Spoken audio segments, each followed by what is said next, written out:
Ogechi of Kisii University that as the people of Nyamira have made a humble plea that we have a hospital in Nyamira that is capable of being a quality facility for teaching students of medicine, nursing, and pharmacy. I want to plead with Professor Ogechi, the Senate of Kisii University, the Dean of the Faculty or College of Health Sciences, Dr. Matara. I give you a humble plea.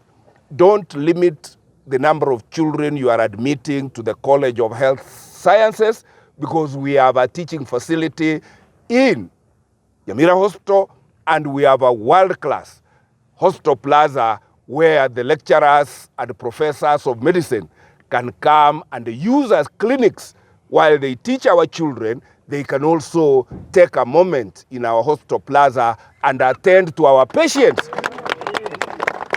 who would otherwise be punished to travel to far distant hospitals called referral hospital. So this we are doing because we need faster development, we need available. Wapunguze wivu tu, Kenya ni moja tuko, tusaidiane hii Kenya iendelee mbele. Yeah?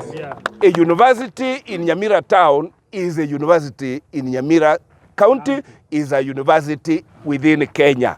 Wacha kufanyiana wivu.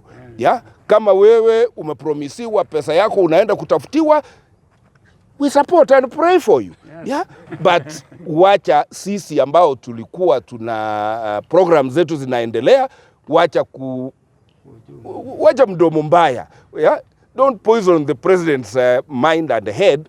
All we want is to help the president deliver, and one of the deliverables, the most low-lying fruit, is resumption of teaching by Kisii University within Nyamira town. Yes. May God help us.